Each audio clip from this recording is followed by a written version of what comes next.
Welcome to the Executive Presence Spotlight Series, where we shine a light on how executive presence is actually generated.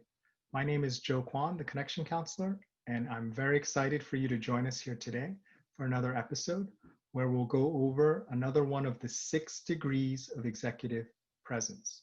And these 6 degrees are what actually generate executive presence for you because they inspire confidence in others that you have the ability to lead in a given situation. So, have you ever been in a situation where someone is really great when things are going well? You know, they're relaxed, they're friendly, they're like generous, they're like, oh yeah, this is great, go team. But things change drastically when there's even a smidgen of stress applied, right? It's like they Jekyll and Hyde, they totally change into a different person. And, you know, they could have different reactions. Each person is different. Maybe they go into hiding and they disappear, and everyone's like, where did Jeremy or Sue or Pat go to, right? They just disappeared.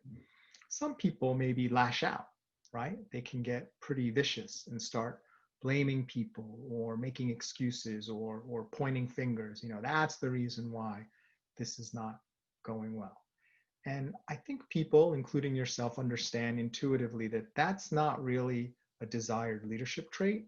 And that doesn't really inspire confidence that they're going to be able to manage through whatever that problem is. So the opposite of that is the trait that we're going to talk about today, which is equanimity. So equanimity means evenness of mind, especially under stress. Evenness of mind, especially under stress.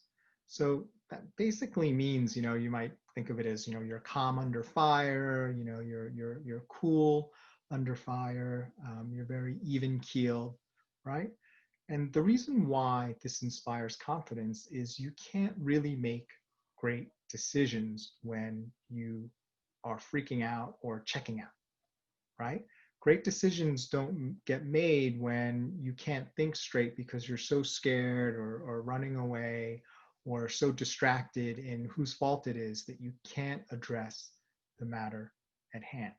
And I like to think of it as, you know, like in the ocean, they have those, I can never pronounce this right, the buoys, right? That are just, you know, bobbing in the ocean. And, you know, when there's uncertainty, when there's a problem, people are looking for that kind of stability, something that they can hold on to that's going to stay afloat no matter what. And if you think of those buoys, it doesn't matter if a giant wave is coming or how choppy the seas are. They're always just floating on top and they stay afloat, right? Because they're stable and they don't just fold under, you know, even tremendous stress. So that is the quality of equanimity that people really recognize in leaders with executive presence, because they can tell that, wow, if this person can stay this calm under this amount of stress, I am more confident that they're going to make a good decision and that they know what to do. So how do we get there? Right? That's all well and good to say, hey, you know, you should be calmer when bad things happen, but it's easier said than done. So you may be asking, Joe, what can I actually do? Right? Maybe I'm a very sensitive or I'm a very, you know, concerned, diligent person, and I do get really worried about these things. So sometimes I can't help but seem like I don't have that equanimity. You know, what can I do? So the one thing to think about in terms of equanimity, and I'm going to go back to sort of like that ocean kind of metaphor. And they always say when you're on a ship and you're getting seasick, what should you do? Right? They always say you should look to the horizon. Don't look at the railing of the ship or people or things that are close by, because that will not help. And in fact, it might make you more sick. What they tell you to do is look really as far off as you can into a point of the horizon. And that kind of helps stabilize, you know, what's going on with your eyes and your ears and your body, to stabilize you from the sea sickness. And it's the same thing in your professional life and in your personal life, frankly. And I'm not going to tell you to stare into the horizon. That's not really going to help you. But metaphorically, what the horizon means is, what is your goal, right? What is your ultimate goal for that project, for your career, for that relationship? And do you have your eye on that goal? Because when you understand that long-term perspective and what that ultimate perspective is, you are steadier and you're less likely to make rash decisions or to be kind of overly triggered by one or two individual things, because you're thinking about long-term vision, long-term gain.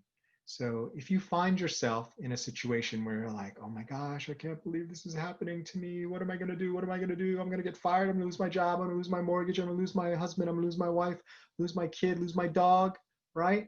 When that happens, take a breath and think about, okay, what is the ultimate goal of this project, of this company, of this career? And what do I need to do next to help move towards that, right? What's done has been done, and you can't, I mean, I wish I could go back in time and I had a time machine. I think a lot of people probably wish that, but you can't. So we have to deal with current physics and reality and figure out what to do next. And if you always remember the long-term goal, what's ultimately important, you're less likely to freak out and make a rash decision in the short term. And if you continue to do this, people will admire this about you and start to see like, wow, this person really has executive presence. They're able to maintain their cool even under stress. So thank you very much for paying attention today.